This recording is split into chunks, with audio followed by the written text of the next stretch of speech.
Hello बच्चों, क्या हाल चाल। तो आज अपन पढ़ने वाले हैं chapter number 9 ray optics.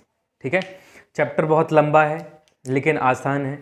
10th class से अपन इस चैप्टर के बारे में पढ़ते आ रहे हैं। ठीक है, बट 12th में थोड़ा सा अपन इसका एडवांस लेवल के बारे में बात करेंगे। थोड़ा सा डिटेल में पढ़ने वाले हैं जो चीज़ें अपन ने 10th क्लास में पढ़ी हुई हैं। ठीक है, रिफ्लेक्शन के बारे में इनको थोड़ा सा यहाँ पर अपन डिटेल में पढ़ने वाले हैं आज। ठीक है, तो चलिए स्टार्ट करते हैं। सबसे पहला टॉपिक लगाते हैं ऑप्टिक्स। ठीक है, तो सबसे पहले बात करते हैं what is optics, what is the meaning of optics. तो दैट पार्ट और that branch of physics that deals with the study of light. Physics का एक ऐसा पार्ट जहां पर अपन लाइट से रिलेटेड कैरेक्टरिस्टिक, ठीक है, उसका बिहेवियर, इन सारी चीजों की स्टडी करेंगे, दैट इज कॉल्ड ऑप्टिक्स। समझ में आ गया? लाइट का बिहेवियर कैसा होता है, लाइट की क्या कैरेक्टरिस्टिक होती हैं, लाइट कैसे ट्रेवल करती है, ये सारी चीजें देखने मिलेंगे इस ऑप्टिक्स चैप्टर में। क्लियर हो गया? तो अब बात करते हैं सबसे पहले लाइट होती क्या है, व्हाट इज लाइट। ठीक है, लाइट को कैसे डिफाइन कर सकते हैं अपन, क्या एक्चुअल में लाइट होती क्या है। तो light is a part of electromagnetic wave. Light is a part of electromagnetic wave due to which we can see objects. जो लाइट है वो इलेक्ट्रोमैग्नेटिक का एक ऐसा पार्ट है जिसके थ्रू अपन किसी भी ऑब्जेक्ट को सीन कर पाते हैं, देख पाते हैं। विदाउट लाइट किसी भी ऑब्जेक्ट को अपन नहीं देख पाएंगे। यदि लाइट नहीं होगी तो ऑब्जेक्ट अपन को दिखाई नहीं देता है। क्लियर हो गया? तो अब बात करते हैं थोड़ा सा इलेक्ट्रोमैग्नेटिक वेव के बारे में। पूरा डिटेल में तो नहीं पढ़ेंगे बिकॉज इसका एक अलग से चैप्टर बना हुआ है इलेक्ट्रोमैग्नेटिक का, वहां पर अपन डिटेल में देख सकते हैं। ठीक है, तो इलेक्ट्रोमैग्नेटिक का एक छोटा सा इंट्रोडक्शन देख लेते हैं कि इलेक्ट्रोमैग्नेटिक वेव होता क्या है और उसका रेंज क्या होता है। तो इलेक्ट्रोमैग्नेटिक वेव कैसे जनरेट होती है, तो अपन ने पढ़ा हुआ है इलेक्ट्रोस्टैटिक। यदि चार्ज रेस्ट पोजिशन पर होता है, यदि चार्ज रेस्ट पोजीशन पर होता है तो वो अपने सराउंडिंग में क्या प्रोड्यूस करता है, एक इलेक्ट्रिक फील्ड प्रोड्यूस करता है।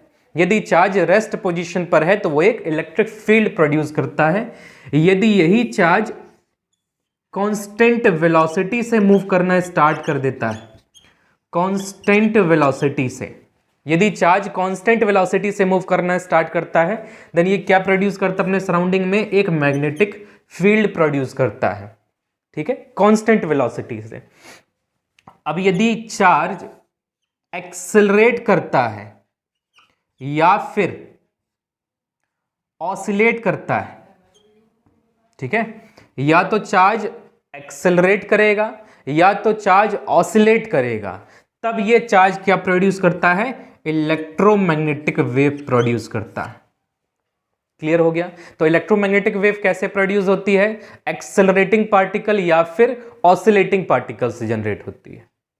ठीक, तो ये छोटा सा इंट्रोडक्शन था ईएम वेव का कि इलेक्ट्रोमैग्नेटिक वेव होती क्या है, कैसे जनरेट होती है। ये इलेक्ट्रोमैग्नेटिक वेव का जो रेंज होता है, वेवलेंथ रेंज की बात करें या फ्रीक्वेंसी रेंज की बात करें तो ये काफी बड़ी रेंज होती है इलेक्ट्रोमैग्नेटिक वेव की। तो इस रेंज की बात करते हैं, इलेक्ट्रोमैग्नेटिक वेव का क्या रेंज होता है। तो इलेक्ट्रोमैग्नेटिक वेव के रेंज में सबसे पहले आता है अपने पास में gamma ray, then X ray, gamma ray, X ray, then ultraviolet ray, फिर अपने पास में एक सीक्वेंस देखने मिलता है विवग्योर, then infrared IR, then microwave and last is radio wave.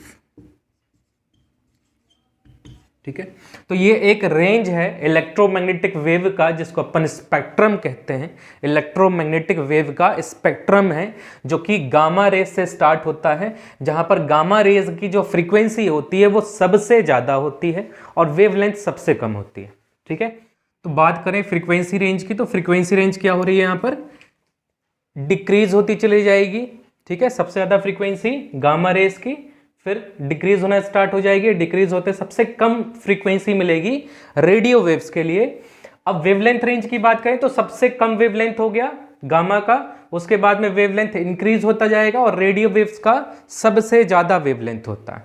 ठीक है, अब इसमें से बात करें इस पार्ट की, विबग्योर, जिसका वेवलेंथ रेंज होता है 400 नैनोमीटर से लेकर के 700 नैनोमीटर का, ठीक है। वेवलेंथ बहुत ही स्मॉल देख रहे हो यहाँ पर, नैनोमीटर, नैनोमीटर मीन्स क्या होता है 10⁻⁹ मीटर, ठीक है। 1 नैनोमीटर इक्वल टू 10⁻⁹ मीटर होता है। तो ये इतना स्मॉल लेंथ है यहाँ पर।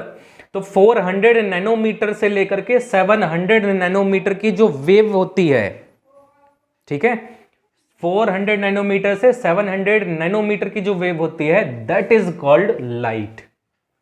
इलेक्ट्रोमैग्नेटिक का ये जो पार्ट देख रहे हैं जिसकी वेवलेंथ 400 से 700 है, इसको अपन कहते हैं लाइट, ठीक है। विजिबल लाइट जिसको अपन देख पाते हैं।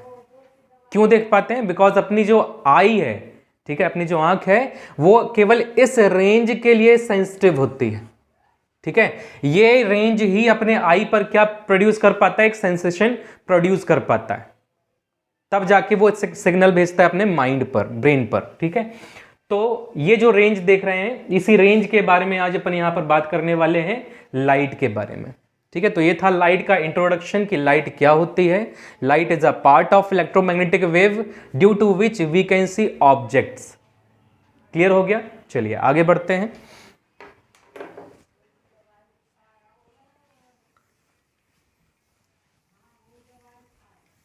अब बात करते हैं यहां पर अपन लाइट के प्रोपगेशन की। लाइट कैसे प्रोपगेट करती है, कैसे ट्रेवल करती है, आगे कैसे बढ़ती है, इसकी बात करते हैं। तो प्रोपगेशन में सबसे पहला पॉइंट जो देख रहे हैं अपन लाइट के बारे में, दैट इज कि जो लाइट है वो एक स्ट्रेट लाइन में ट्रेवल करती है। लाइट स्ट्रेट लाइन में ट्रेवल करती है। Light travels in a straight line, ठीक है। लाइट हमेशा एक स्ट्रेट लाइन में ही ट्रेवल करती है, फर्स्ट।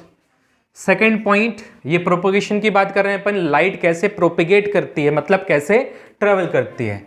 तो यहां पर किसी भी मीडियम की रिक्वायरमेंट नहीं होती है लाइट को प्रोपेगेट करने के लिए। नो मीडियम रिक्वायर्ड, किसी भी मीडियम की जरूरत नहीं पड़ेगी। फॉर एग्जाम्पल अपने पास सामने है एग्जाम्पल, सन से जो अपने पास में लाइट आ रही है वो स्पेस से होते हुए आ रही है, तो स्पेस में तो कोई मीडियम ही नहीं है, तो लाइट आराम से ट्रैवल कर सकती है विदाउट मीडियम। तो यहां पर अपन देख रहे हैं कि मीडियम की जरूरत नहीं पड़ती है लाइट को ट्रैवल करने के लिए। अब ये जितनी भी चीजें अपन यहां पर कैरेक्टरिस्टिक पढ़ रहे हैं लाइट की, ये सारी एप्लीकेबल होंगी किसके लिए? ईएम वेव के लिए, बिकॉज ईएम वेव ही यहां पर विजिबल लाइट के फॉर्म में देखने मिल रही है अपन को, ठीक है।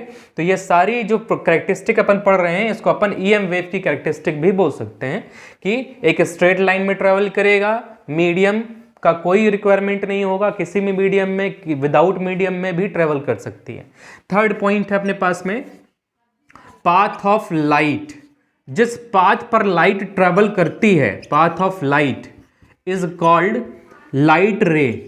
जिस पाथ पर लाइट ट्रेवल करेगी उसको अपन क्या कहते हैं? लाइट रे कहते हैं, ठीक है। ये वर्ड अपन को अभी आगे देखने के लिए मिलेगा, लाइट रे, तो ध्यान रखेंगे इसको। लाइट रे is the path of light, जिस पाथ पर लाइट ट्रेवल करेगी दैट इज लाइट रे।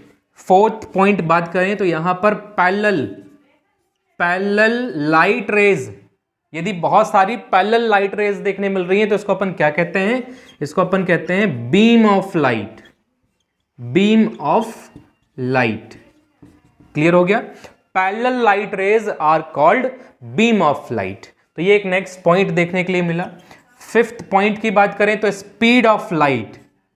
यहां पर स्पीड ऑफ लाइट क्या होती है ये पता होनी चाहिए कि speed of light in vacuum, यदि वैक्यूम की बात कर रहे हैं तो स्पीड ऑफ लाइट होती है 3 × 10⁸ मीटर पर सेकेंड। इतनी वेलोसिटी से लाइट ट्रेवल करती है इन वैक्यूम और एयर मीडियम। तो ये जो स्पीड है ये इलेक्ट्रोमैग्नेटिक वेव की भी स्पीड अपन बोल सकते हैं, ठीक है। तो ये था अपने पास में फिफ्थ पॉइंट लाइट के लिए। क्लियर हो गया? अब चलिए अब बात करते हैं सिक्स्थ पॉइंट की, जो सबसे ज्यादा इंपॉर्टेंट है यहां पर, जिसके बारे में अपन यहां पर कंप्लीट चैप्टर के बारे में पढ़ने वाले हैं, ठीक है। तो चलिए स्टार्ट करते हैं सिक्स्थ पॉइंट। तो सिक्स्थ पॉइंट अपने पास में है nature of light. Nature of light. तो यहां पर नेचर ऑफ लाइट में अपन यहां पर लाइट के दो नेचर की बात करेंगे। पहला, जो लाइट होती है वो पार्टिकल के फॉर्म में चलती है, जिसमें अपन पार्टिकल नेचर पढ़ेंगे लाइट का, particle nature. And second is wave nature. ठीक है, नेचर ऑफ लाइट में लाइट के पास में दो नेचर होते हैं, दो टाइप से लाइट नेचर दिखाती है। First is particle nature and second is wave nature. ठीक है, अब इसी नेचर ऑफ लाइट के बेस पर ही अपन ने यहां पर इस चैप्टर को दो पार्ट में डिवाइड किया हुआ है, ऑप्टिक्स को। ठीक है, तो ऑप्टिक्स का वो पार्ट जिस पार्ट में अपन लाइट का पार्टिकल नेचर स्टडी करेंगे। ठीक है, ऑप्टिक्स का वो पार्ट जिस पार्ट में अपन लाइट के पार्टिकल नेचर को स्टडी करेंगे उसको अपन ने कहा रे ऑप्टिक्स। समझ में आ गया? रे ऑप्टिक्स में क्या पढ़ने वाले हैं अपन? पार्टिकल नेचर के बारे में पढ़ने वाले हैं कि जो लाइट है वो पार्टिकल नेचर से कैसे ट्रेवल करती है। ठीक है, और उससे रिलेटेड जितने भी फिनोमिना अपन को यहां पर देखने मिलेंगे वो रे ऑप्टिक्स में पढ़ने वाले हैं। Second is wave nature. तो यहां पर वेव नेचर से रिलेटेड यहां पर ने ऑप्टिक्स का एक दूसरा पार्ट बना दिया जिसको अपन ने कहा वेव ऑप्टिक्स। वेव ऑप्टिक्स, तो वेव ऑप्टिक्स में क्या पढ़ने वाले हैं अपन? लाइट के वेव नेचर को स्टडी करने वाले हैं। क्लियर है? तो यहां पर ऑप्टिक्स के दो चैप्टर डिवाइडेड है, ray optics and wave optics, जिसमें से अपन रे ऑप्टिक्स आज पढ़ने वाले हैं, जिसमें काफी सारे फिनोमिना अपन को देखने मिलेंगे। फॉर एग्जांपल रिफ्लेक्शन देखने मिलेगा, रिफ्रैक्शन देखने मिलेगा। अब रिफ्रैक्शन भी लेंस से कैसे होता है, प्रिज्म से कैसे होगा। ठीक है, एक और अपन डिस्पर्जन यहां पर देखने वाले हैं, प्रिज्म में कैसे डिस्पर्जन होता है। कुछ ऑप्टिकल इंस्ट्रूमेंट्स की बात करेंगे अपन, माइक्रोस्कोप, टेलीस्कोप वगैरह की बात करेंगे। ये पूरा अपन को पढ़ना है रे ऑप्टिक्स के अंदर। और वेव ऑप्टिक्स की बात करें तो वेव ऑप्टिक्स में अपन को पढ़ना होगा कुछ other phenomena. For example interference of light क्या होता है, ठीक है, डिफ्रैक्शन ऑफ लाइट क्या होता है, ये सारी चीजें अपन पढ़ने वाले हैं वेव ऑप्टिक्स के अंदर। ठीक है, तो ये था अपना चैप्टर का इंट्रोडक्शन कि चैप्टर में क्या क्या चीजें पढ़नी है अपन को। तो चलिए स्टार्ट करते हैं चैप्टर और लगाते हैं first topic which is reflection of light. चलिए, तो रिफ्लेक्शन ऑफ लाइट से स्टार्ट करते हैं। पहला टॉपिक अपना होगा रिफ्लेक्शन ऑफ लाइट, जो कि अपन 10th क्लास में पढ़ चुके हैं। रिफ्लेक्शन क्या होता है, ठीक है, और रिफ्लेक्शन के टाइप क्या होते हैं, रिफ्लेक्शन के लॉ क्या होते हैं, ये सारी चीज़ों पर अपन डिस्कस करने वाले हैं। तो सबसे पहले बात कर रहे हैं अपन यहाँ पर रिफ्लेक्शन ऑफ लाइट की, सबसे important phenomena reflection of light. चलिए, तो रिफ्लेक्शन ऑफ लाइट में समझते हैं रिफ्लेक्शन क्या होता है। तो एक सरफेस है अपने पास में विच इज कॉल्ड मिरर। ठीक है, मिरर क्या होता है? किसी भी एक प्लेन ग्लास प्लेट को लेकर के उसके एक साइड सिल्वर पेंट कर दिया जाए तो वो क्या बन जाता है? एक मिरर में कन्वर्ट हो जाता है। तो एक अपने पास में एक मिरर है, इस मिरर पर यदि एक लाइट रे क्या होता है अभी अपन ने पढ़ा, यदि एक लाइट रे इस टाइप से इंसिडेंट होती है इस मिरर पर, इस सरफेस पर, तो यहां से अपन क्या देखते हैं कि ये लाइट यहां से इस टाइप से वापस चले जाती है सेम मीडियम में। ठीक है, this is called reflection of light. Bouncing back of light in the same medium on striking the surface is called reflection of light. तो रिफ्लेक्शन ऑफ लाइट में क्या बता दिया अपन ने कि कोई भी एक लाइट रे होगी, वो किसी भी सरफेस पर यदि इंसिडेंट होती है तो इंसिडेंट होने के बाद में जिस मीडियम से वो इंसिडेंट हो रही है, यदि ये लाइट एयर मीडियम से इंसिडेंट हो रही है तो ये वापस क्या हो जाएगी? स्ट्राइक होने के बाद में वापस रिटर्न हो जाती है सेम मीडियम में, एयर में ही रिटर्न हो जाती है। This phenomena is called reflection of light. ठीक है, इसको अपन कहते हैं रिफ्लेक्शन ऑफ लाइट। इसमें ये जो इनकमिंग रेज है इसको अपन क्या कहते हैं? इंसिडेंट रे कहते हैं। ये सब कुछ 10th क्लास का है, इंसिडेंट रे। ये जो लाइट देख रहे हैं इसको अपन क्या कहते हैं? रिफ्लेक्टेड रे कहते हैं, रिफ्लेक्टेड रे। और ये जो मिरर, ये जो प्लेन सरफेस दिख रहे हैं इसको अपन कहते हैं मिरर।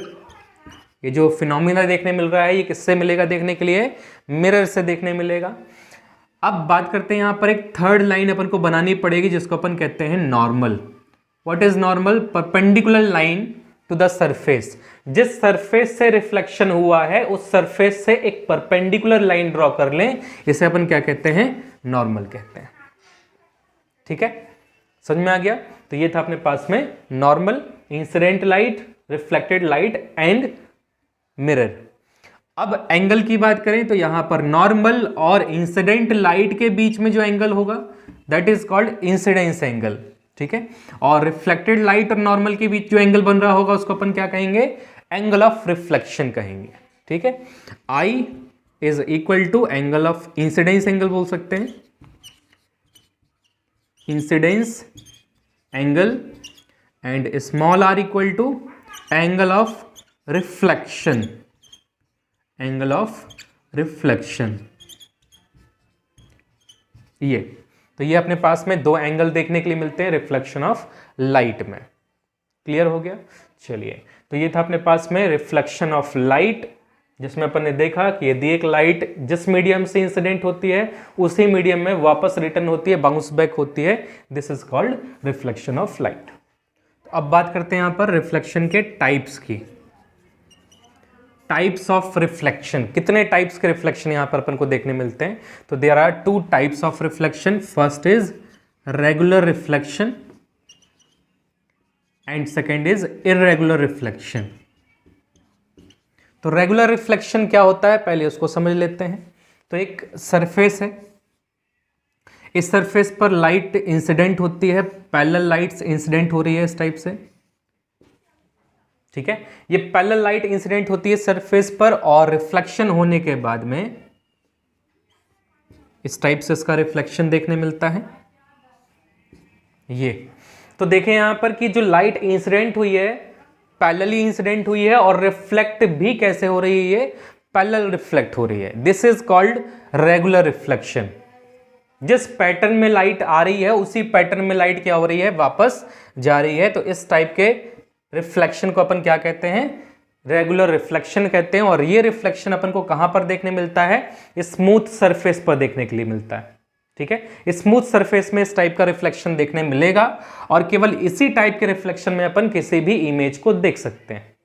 फॉर एग्जाम्पल जो अपना मिरर होता है, आईना होता है, अपन घर में देखते हैं, उसमें किस टाइप का रिफ्लेक्शन हो रहा है? रेगुलर रिफ्लेक्शन होता है, इसलिए अपन उसमें अपना फेस देख पाते हैं। ठीक है, तो ये एक स्मूथ सरफेस पर देखने मिलेगा रेगुलर रिफ्लेक्शन। बात करते हैं सेकंड जो कि होता है इररेगुलर रिफ्लेक्शन, जिसको और क्या कहते हैं अपन यहां पर? डिफ्यूज रिफ्लेक्शन भी कहते हैं, डिफ्यूज रिफ्लेक्शन। ठीक है, या तो इररेगुलर रिफ्लेक्शन बोले या फिर अपन क्या बोल सकते हैं यहां पर? डिफ्यूज रिफ्लेक्शन बोल सकते हैं। इस डिफ्यूज रिफ्लेक्शन में किस टाइप से अपन को देखने के लिए मिलता है? तो इसमें होती है एक रफ सरफेस, स्मूथ सरफेस नहीं होगी। ये जो इररेगुलर रिफ्लेक्शन देखने मिलता है ये किसी भी रफ सरफेस पर देखने मिलता है, इररेगुलर सरफेस में देखने के लिए मिलता है। तो यहां पर जब लाइट इंसिडेंट होती है पैरेलल, इस टाइप से कुछ लाइट इंसिडेंट हुई है जो कि पैरेलल है, तो यहां पर देखो कि यहां पर जो नॉर्मल बनेगा वो ऐसे बन जाएगा। ठीक है, इस सरफेस पर जो नॉर्मल बनेगा वो कुछ इस टाइप से बनेगा, कुछ एंगल पर दिख रहा होगा। यहां जो नॉर्मल बनेगा वो कुछ इस टाइप से बनेगा। तो यहां पर नॉर्मल्स जो बना रहे हैं अपन वो इस सरफेस के हिसाब से एक अलग अलग एंगल पर देखने के लिए मिलेगा। तो यहां पर जब रिफ्लेक्शन होगा लाइट का तो ये लाइट इस टाइप से ट्रेवल कर जाएगी। यहां पर इस लाइट की बात करें तो ये कुछ इस टाइप से ट्रेवल करेगी, और ये वाली लाइट की बात करें तो ये कुछ ऐसे ट्रेवल कर जाएगी। क्लियर हो गया? तो यहां पर देख सकते हो ये जो लाइट है पैरेलल लाइट, जो लाइट का पैटर्न है, इंसिडेंट होने का जो पैटर्न है वो चेंज हो गया। यहां पर लाइट जिस पैटर्न में इंसिडेंट हो रही है उसी पैटर्न में कंटिन्यू रिफ्लेक्ट भी हो रही है, इसलिए अपन ने क्या किया यहां पर इमेज को देख लिया आराम से। लेकिन यहां पर क्या हुआ है, लाइट जिस पैटर्न में इंसिडेंट हुई है वो पैटर्न ही चेंज हो गया। और ये पैटर्न किसने चेंज कर दिया है? इस सरफेस ने चेंज कर दिया, इस सरफेस ने पैटर्न चेंज कर दिया। तो यहां पर अपन को अब इमेज नहीं दिखाई देगा बल्कि ये सरफेस दिखाई देगा जो अपन को एक नया पैटर्न दिखा रही है। जो सरफेस अपन को एक नया पैटर्न दिखा रही है अपन को वही सरफेस दिखाई देगी। फॉर एग्जांपल ये जो वॉल है, इस वॉल से जो रिफ्लेक्शन हो रहा होगा दैट इज इरेगुलर रिफ्लेक्शन। इसलिए अपन को क्या दिखाई दे रही है, वॉल दिखाई दे रही है, उसमें अपना फेस नहीं दिखाई दे रहा है, अपना इमेज दिखाई नहीं दे रहा है, बिकॉज इस वॉल ने क्या किया है, इस इनकमिंग लाइट के पैटर्न को चेंज कर दिया। ठीक है, तो ये जो इस टाइप का इमेज, इस टाइप का जो रिफ्लेक्शन होता है इसको अपन क्या कहते हैं, इरेगुलर रिफ्लेक्शन कहते हैं या फिर डिफ्यूज रिफ्लेक्शन कहते हैं। और ये केवल कहां पर देखने मिलेगा, इरेगुलर सरफेस में देखने मिलेगा। फॉर एग्जांपल ये वॉल है, ठीक है, बोर्ड हो गया, इस टाइप के सरफेसेस में अपन को देखने मिलेगा और इसमें अपन इमेज को नहीं देख पाएंगे, उस सरफेस को ही देख पाएंगे। ठीक है, डायरेक्टली अपन उस सरफेस को ही देख सकते हैं बस, क्योंकि उस सरफेस ने पैटर्न को चेंज कर दिया है, तो अपन को वही सरफेस दिखाई देगी अब जिसने पैटर्न चेंज किया। क्लियर हो गया। तो ये दो टाइप होते हैं रिफ्लेक्शन ऑफ लाइट के। बढ़ते हैं आगे और समझते हैं लॉज ऑफ रिफ्लेक्शन क्या होता है। ये चीज समझ में आ गई, ठीक है। अब बात करते हैं अपन यहां पर लॉज ऑफ रिफ्लेक्शन क्या होता है। कुछ लॉ होते हैं जो कि लाइट फॉलो करती है, उस लॉ की बात करते हैं। तो लॉज ऑफ रिफ्लेक्शन में वही लॉ है जो 10th क्लास से पढ़े हुए हैं। First law is incident light, incident ray बोल सकते हैं, incident ray, reflected ray and the normal all lie in the same plane. सारे के सारे कहां पर होते हैं, सेम प्लेन पर होते हैं, same plane. Incident ray, reflected ray and the normal all lie in the same plane. सारी की सारी लाइंस एक ही प्लेन पर दिखाई दे रही हैं, ये ले लो या फिर ये और या फिर ये normal. Incident light, reflected ray और नॉर्मल, तीनों के तीनों एक ही प्लेन पर लाई करते हैं। तो फर्स्ट लॉ अपने पास में वही है। सेकेंड लॉ, ये जो लाइट है ये जितने एंगल पर इंसिडेंस होगी उतने ही एंगल पर क्या होती है, यहां पर ये रिफ्लेक्ट हो जाती है। जितने एंगल पर इंसिडेंस होगी उतने ही एंगल पर क्या हो जाती है, ये रिफ्लेक्ट भी होती है। तो ये होता है अपने पास में second law of reflection, angle of incidence is equal to angle of reflection. Clear हो गया। चलिए, तो अब बात करते हैं अपन यहां पर कुछ और छोटे छोटे टर्म्स की जो अपन को यहां पर मिलने वाला है। जैसे अब अपन डिफाइन करने वाले हैं ऑब्जेक्ट को। ऑब्जेक्ट क्या होता है एंड इमेज क्या होता है। ऑब्जेक्ट एंड इमेज कैसे डिफाइन करेंगे अपन ऑब्जेक्ट को। ऑब्जेक्ट क्या होता है, ठीक है। तो anything which gives out light by its own और रिफ्लेक्टेड बाय इट। ऐसी कोई भी चीज हो सकती है अपने आसपास, कोई भी ऐसी चीज जो या तो खुद से लाइट को एमिट कर रही हो या फिर लाइट को रिफ्लेक्ट कर रही हो। फॉर एग्जाम्पल ट्यूबलाइट है, बल्ब है, सन है, ये खुद से लाइट को एमिट करते हैं, ठीक है। या फिर ये बोर्ड है, लाइट को रिफ्लेक्ट कर रहा है, ठीक है, अपन लाइट को रिफ्लेक्ट कर रहे हैं, ठीक। तो ये सारी चीजें जो लाइट को रिफ्लेक्ट कर रही हैं, अदरवाइज लाइट को एमिट कर रही हो, कुछ भी हो सकता है, दैट इज कॉल्ड ऑब्जेक्ट। इस टाइप की चीजों को जो लाइट एमिट करे या फिर रिफ्लेक्ट करे, that is called object. Clear हो गया। अब बात करते हैं इमेज क्या होता है। What is image. तो अपन यदि अपने आईने के सामने खड़े होकर अपना फेस देख रहे हैं तो एक्चुअल में क्या दिख रहा है वहां पर अपन को। यदि लाइट होगी तो अपन फेस देख पाएंगे, यदि लाइट नहीं है, डार्क रूम में है, तो क्या अपन अपना फेस देख पाएंगे आईने में, नहीं देख पाएंगे। इसका मतलब यह है कि जो लाइट है वही एक अपीयरेंस बनाता है उस मिरर पर। Optical appearance produced by the light is called image. यदि लाइट है तो अपन अपना फेस देख सकते हैं, लाइट नहीं होगी तो अपन को अपना फेस भी दिखाई नहीं देगा। इसका मतलब optical appearance produced by the light is called image. अब इमेज के दो टाइप होते हैं, इमेज के दो टाइप होते हैं। First is real image and second is virtual image. ये अपन आगे पढ़ने वाले हैं, इसलिए अपन यहीं पर इनको समझ लेते हैं कि ये क्या होता है, क्योंकि इसके बाद जो अपना टॉपिक होने वाला है वो होने वाला है image formation of plane mirror. ठीक है, तो इमेज फॉर्मेशन देखने के लिए अपन को पता होना चाहिए कि ऑब्जेक्ट क्या होता है, इमेज क्या होता है, और इमेज के कितने टाइप होते हैं, रियल इमेज क्या है, वर्चुअल इमेज क्या चीज होती है, ये अपन को पता होना चाहिए आगे के टॉपिक पढ़ने के लिए। तो what is real image? Real image की बात करें तो रियल इमेज मतलब रिफ्लेक्टेड रेज। ठीक है, रिफ्लेक्शन के बाद में जो लाइट रेज है वो यदि एक दूसरे को एक्चुअली मीट कर जाती हैं किसी पॉइंट पर, if the light rays actually meets at a point, then the image is called real image. यदि रिफ्लेक्टेड रेज एक दूसरे को रियल में कट करती है, एक्चुअल में कट करती है, तब जाकर के क्या बनता है अपन का? एक रियल इमेज बनता है। क्लियर है? Real image. ठीक है, second is virtual image. Virtual image क्या होता है? वर्चुअल इमेज क्या होता है? तो वर्चुअल इमेज में जो रिफ्लेक्टेड लाइट रेज हैं, लाइट रिफ्लेक्ट होने के बाद में एक्चुअल में मीट नहीं करेगी, कभी एक्चुअल मीट नहीं करेगी, बट मीट करते हुए दिखाई जरूर दे सकती है। मीट नहीं करेगी, बट यदि उसको एक्सटेंड करके देखा जाए तो वो अपन को मीट करते हुए दिखाई देगी किसी पॉइंट पर कि यहां पर मीट कर सकती है। That is called virtual image. ठीक है, अब वर्चुअल इमेज को किसी भी स्क्रीन पर नहीं दिखाया जा सकता है, जबकि रियल इमेज को स्क्रीन पर आराम से अपन दिखा सकते हैं। ठीक है, रियल इमेज को स्क्रीन पर दिखा सकते हैं, वर्चुअल इमेज को स्क्रीन पर नहीं दिखाया जा सकता। इस चीज का ध्यान रखेंगे। तो ये दो इमेज अपन को आगे चल के देखने के लिए मिलने वाले हैं, एक रियल इमेज और एक वर्चुअल इमेज, जहां पर भी दो लाइट रेज आपस में इंटरसेक्ट कर जाती है, एक्चुअल में इंटरसेक्ट कर जाती है, then it is form real image. वो क्या बनाएगी? एक रियल इमेज बनाएगी।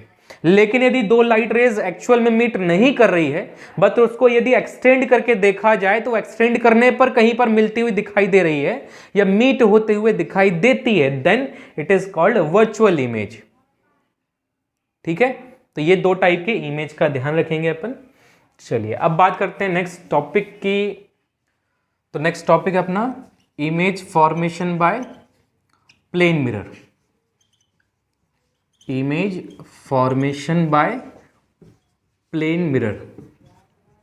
एक प्लेन मिरर में किस टाइप से इमेज बनेगा ये यहां पर अपन देखने वाले हैं। ठीक है, image formation by plane mirror. तो इमेज बनाने के लिए यहां पर सबसे पहले अपन ले लेते हैं एक प्लेन मिरर। ठीक है, ये हो गया अपने पास में एक प्लेन मिरर। कैसे इमेज बनेगा? तो इमेज बनाने के लिए एक ऑब्जेक्ट कंसीडर करना होगा। तो ये एक ऑब्जेक्ट है अपने पास में ओ। अब इमेज बनाने के लिए क्या रिक्वायरमेंट होती है? Minimum 2 number of light rays की जरूरत पड़ती है। ठीक है, यदि इमेज बनाना चाह रहे हैं तो अपन को यहाँ पर मिनिमम 2 लाइट रेज की जरूरत पड़ेगी जिससे अपन इमेज बनाएंगे। ठीक है, मैक्सिमम कितनी भी हो सकती है, बट मिनिमम 2 चाहिए अपन को लाइट रेज। तो यहाँ से एक लाइट रेज इस टाइप से इंसिडेंट होगी, दूसरी यहाँ पर ऐसे इंसिडेंट होंगी। ठीक है, ये यहाँ से रिफ्लेक्ट होगी ऐसे, ये वाली यहाँ से इस टाइप से रिफ्लेक्ट हो जाएगी।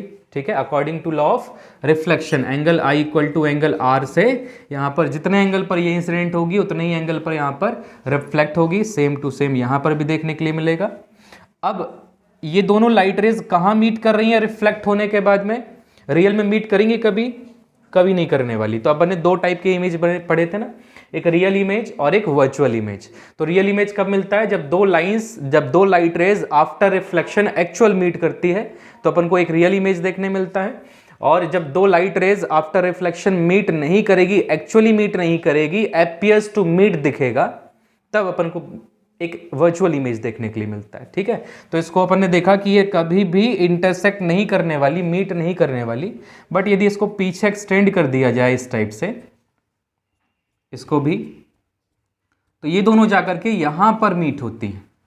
ठीक है, जहां पर अपन को एक इमेज देखने के लिए मिलता है। कौन सा इमेज होगा? ये वर्चुअल इमेज होगा, बिकॉज लाइट एक्चुअल में मीट नहीं कर रही है, अपीयर्स टू मीट दिख रहा है। ठीक है, तो ये एक वर्चुअल इमेज देखने के लिए मिल गया।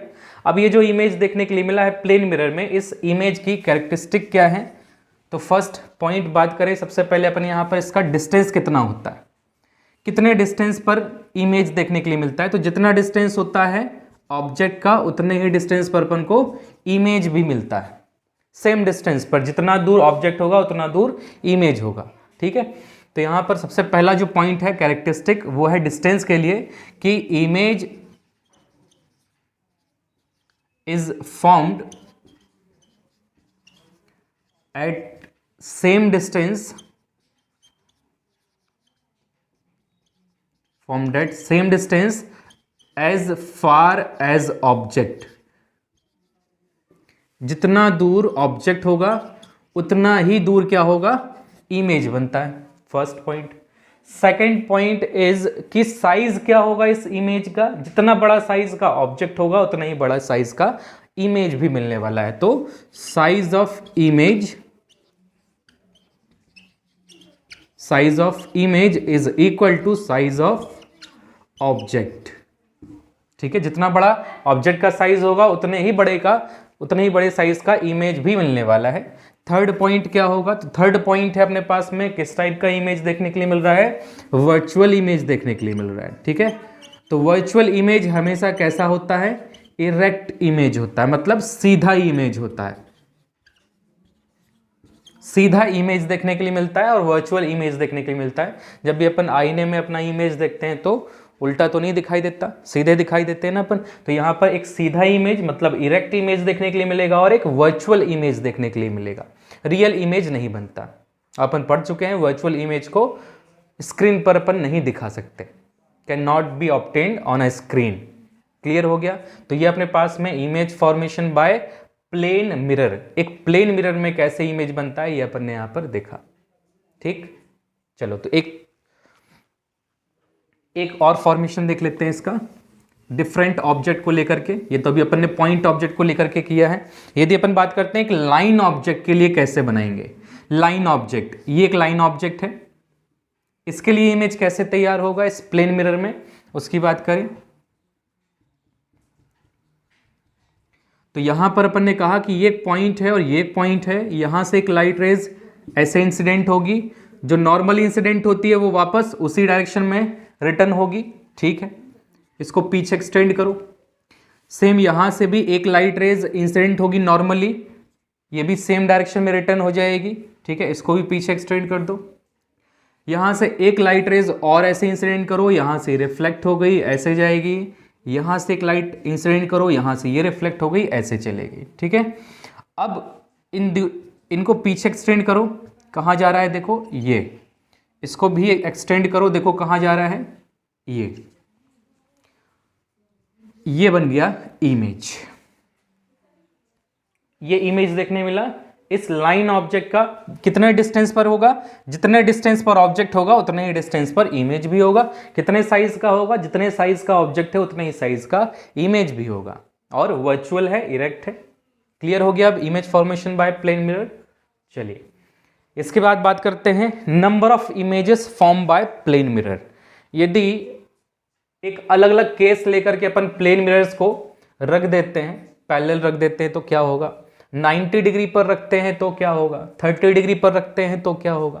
तो इस टाइप से क्या इफेक्ट पड़ेगा यहां पर नंबर ऑफ इमेजेस पर, उसकी बात करने वाले हैं। ठीक है, तो नेक्स्ट है अपने पास में number of images form by plane mirror.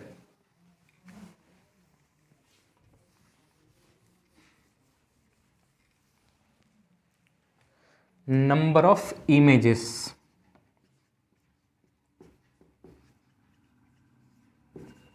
formed by two parallel plane mirrors। अब पैरेलल मतलब क्या होता है, एंगल कितना बोल सकते हैं, एंगल हो सकता है या तो 0 डिग्री या फिर हो सकता है 180 डिग्री, है ना। पैरेलल मतलब एंगल कितना होगा, या तो 0 डिग्री या तो 180 डिग्री। तो यदि अपने पास में दो पैरेलल प्लेन मिरर्स हैं इस टाइप से, थोड़ा सा और जगह चाहिए यहाँ पर, तो एक काम करते हैं इसको बना लेते हैं यहाँ सेंटर से, ये ठीक पैरेलल है थोड़ा सा। ये लो, ये पैरेलल प्लेन मिरर्स अपन ने रख लिए। अब यहाँ पर ऑब्जेक्ट रखते हैं, ये एक ऑब्जेक्ट है। इस ऑब्जेक्ट का इमेज बनाना है तो सबसे पहले एक काम करते हैं, एक लाइट रेज यहाँ पर इंसिडेंट करो, ठीक है, जो कि रिटर्न हो जाएगी यहीं से। ये दोनों प्लेन मिरर्स कैसे रखे हुए अपन ने, पैरेलल रखे हुए हैं एक दूसरे के। तो एक लाइट रेज इंसिडेंट होगी नॉर्मली, नॉर्मल के अलोंग में ही क्या हो जाएगी, रिटर्न हो जाएगी। इसको पीछे एक्सटेंड कर दो। वैसे ही इस ऑब्जेक्ट से एक लाइट और यहाँ पर इंसिडेंट करो, यहाँ से रिटर्न हो जाएगी। इसको भी पीछे एक्सटेंड कर लो, जहाँ भी आती है जाने दो। ये अब एक लाइट रेज यहाँ से इंसिडेंट होगी ऐसे, एक लाइट रेज इंसिडेंट होगी ऐसे, तो ये रिफ्लेक्ट होगी यहाँ से यहाँ जाएगी, ये रिफ्लेक्ट होगी यहाँ से यहाँ जाएगी। तो ये रिफ्लेक्ट हुई, ये रिफ्लेक्ट हुई। इस लाइट को पीछे एक्सटेंड करो तो कहाँ जाती है, यहाँ पर। तो एक इमेज तैयार हो गया I1। ये लाइट कहाँ जा रही है, पीछे एक्सटेंड करो तो यहाँ पर। तो एक और इमेज बन गया I2। ठीक, अब ये जो लाइट रेज जा रही है यहाँ पर, ये यहाँ से फिर से रिफ्लेक्शन करेगी और फिर इस टाइप से रिटर्न हो जाएगी। फिर इसको पीछे एक्सटेंड करो, एक और इमेज देखने मिलेगा यहाँ पर। कौन सा होगा ये, I3। सिमिलरली ये जो रेज दिख रही है, इसको यहाँ से रिफ्लेक्ट कर दो तो क्या होगा, इसको पीछे एक्सटेंड करो, एक और इमेज मिल जाएगा I4।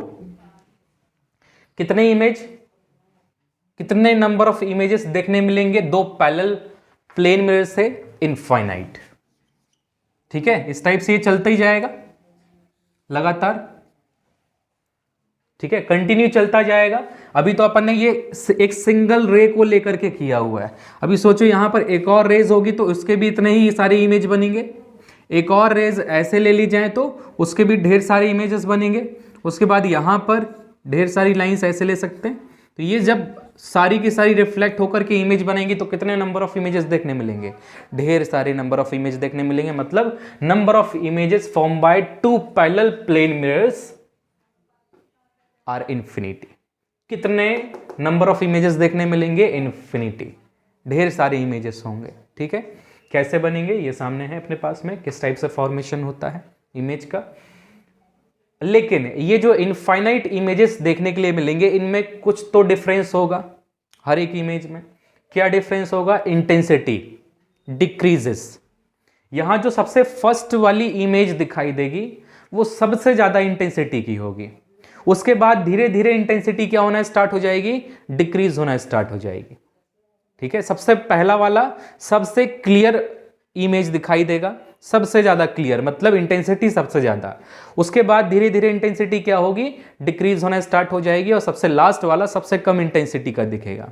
ठीक है, तो ये अपने पास में जब टू पैरेलल मिरर्स को रखा जाए 0 डिग्री या 180 डिग्री पर, तो फिर उसमें कितने नंबर ऑफ इमेजेस मिलेंगे, infinite.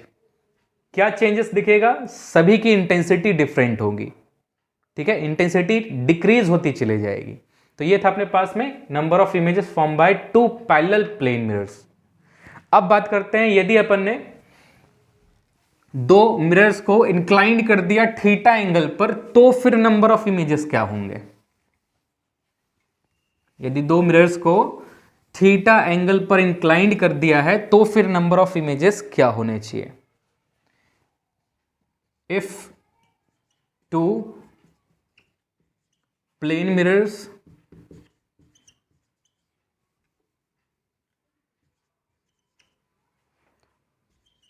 are held at angle theta, यदि दो प्लेन मिरर को अपन ने एक थीटा एंगल पर रख दिया है तो कितने नंबर ऑफ इमेजेस दिखेंगे।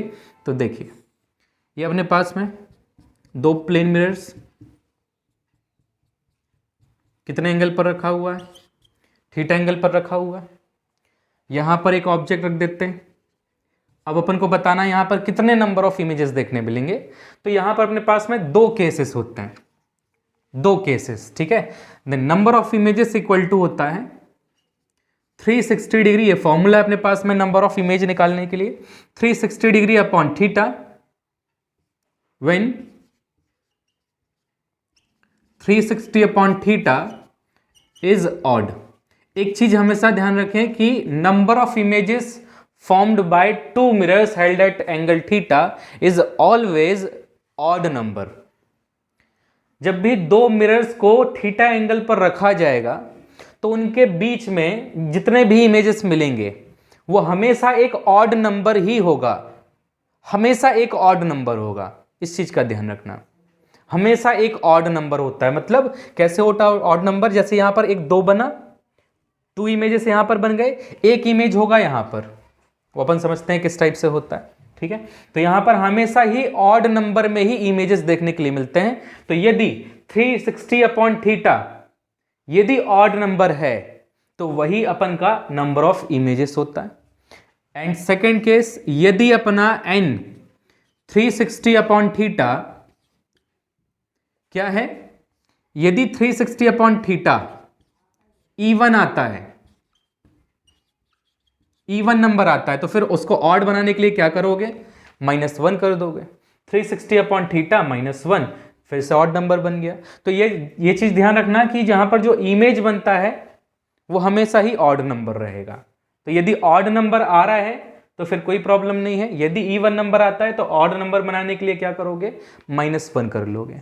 तो ये तो फॉर्मूले के अकॉर्डिंग याद रखना पड़ेगा कि 360 अपॉन थीटा कब लगाना है और 3/60 -1 कब लगाना है, 360 अपॉन थीटा -1 कब लगाना है, ठीक है। अब इसको डायग्राम से समझते हैं। ये जो फॉर्मूला देखा अपन ने, इसको डायग्राम से समझते हैं कि किस टाइप से अपन को इमेज देखने के लिए मिलेगा, ठीक है। तो सबसे पहले बात करते हैं 90 डिग्री के लिए। इस टाइप से 90 डिग्री पर दो मिरर्स को अपन ने रखा हुआ है और एक ऑब्जेक्ट रखा हुआ है यहां पर, ठीक। तो यहां से पहले सॉल्व करके देख लो 90 में कितना आता है नंबर ऑफ इमेजेस। तो number of images equal to 360 upon 90। Theta कितना है? 90 है। कैंसिल हुआ, कितना आया आंसर? 4। अच्छा 4 नंबर आया तो 4 तो इवन नंबर है, लेकिन अपन जानते हैं कि number of images is always odd number. तो क्या करोगे? -1 कर लोगे। -1 करोगे तो कितने नंबर आ गए? 3। मतलब 90 डिग्री में कितने इमेजेस बनेंगे? 3 बनेंगे। तो देखते हैं किस टाइप से बनेगा। तो ये ऑब्जेक्ट है, इससे इमेज बनाने के लिए एक लाइट रेज ऐसे जाएगी, ये रिटर्न हो जाएगी, इसको पीछे एक्सटेंड कर दोगे। यहां से एक लाइट रेज ऐसे जाएगी, यहां से रिटर्न हो जाएगी, इसको पीछे एक्सटेंड कर दोगे, ठीक है। एक लाइट रेज यहां भेजोगे, यहां से रिफ्लेक्ट हो जाएगी, इसको पीछे एक्सटेंड करोगे तो यहां पर जाके एक इमेज बन जाएगा I1। वैसे ही यहां पर एक लाइट रेज यहां भेजोगे, यहां से ये रिफ्लेक्ट हो जाएगी, इसको पीछे एक्सटेंड करोगे, जहां भी जाएगी वहां एक इमेज बन जाएगा I2। तो दो इमेज तो बन गए, एक ये बन गया और एक ये बन गया। अब ये जो इमेज बना है I1, ये I1 इसके लिए ऑब्जेक्ट होगा, या ये बोल सकते हो कि ये जो I2 है ये इसके लिए ऑब्जेक्ट होगा। तो जितना डिस्टेंस, यदि मैंने इसको थोड़ा सा नीचे एक्सटेंड कर दिया मिरर को ऐसे, तो जितना डिस्टेंस पर यदि अपन ने कंसीडर किया इस मिरर को, इस मिरर के लिए ये जो I2 है ये ऑब्जेक्ट का काम करेगा। तो यदि I2 इस मिरर के लिए ऑब्जेक्ट का काम करेगा तो जितना दूर ऑब्जेक्ट होगा उतने ही दूर इसका इमेज बनेगा। तो जितना दूर ऑब्जेक्ट है उतना ही दूर क्या बन गया? यहां पर एक इमेज बन गया I3। समझ में आ गया है ना? जितना दूर इस मिरर से, जितना दूर ये ऑब्जेक्ट है I2, उतने ही दूर इसका क्या बनेगा? एक इमेज बनेगा I3।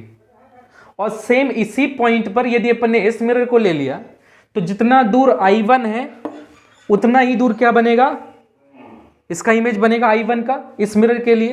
तो दोनों ही इमेज, चाहे इस मिरर के लिए बात करो चाहे इस मिरर के लिए बात करो, दोनों का इमेज एक ही पॉइंट पर जाकर के मिलेगा इस I3 पर। तो टोटल नंबर ऑफ इमेजेस कितने हो गए? I1, I2 and I3। कितना निकल कर आया? n = 3। सही है, फॉर्मूले से भी सही है और यहां पर फॉर्मेशन करके देखा अपन ने, वहां से भी कितना मिल रहा है? 3 ही मिल रहा है। तो इस टाइप से अपन क्या निकाल सकते हैं? नंबर ऑफ इमेजेस निकाल सकते हैं। पैरेलल होगा तो क्या होगा, थीटा एंगल पर रखा होगा तो क्या होगा। बस एक चीज का ध्यान रखेंगे कि नंबर, हमेशा एक चीज का ध्यान रखो, number of images is always odd number. बस इवन आ रहा है -1 कर लो, ऑड हो जाएगा। ठीक, तो ये था अपने पास में image formation by plane mirror और नंबर ऑफ इमेजेस। ठीक है, तो आज के लिए बस इतना ही, मिलते हैं नेक्स्ट क्लास में नेक्स्ट वीडियो के साथ में।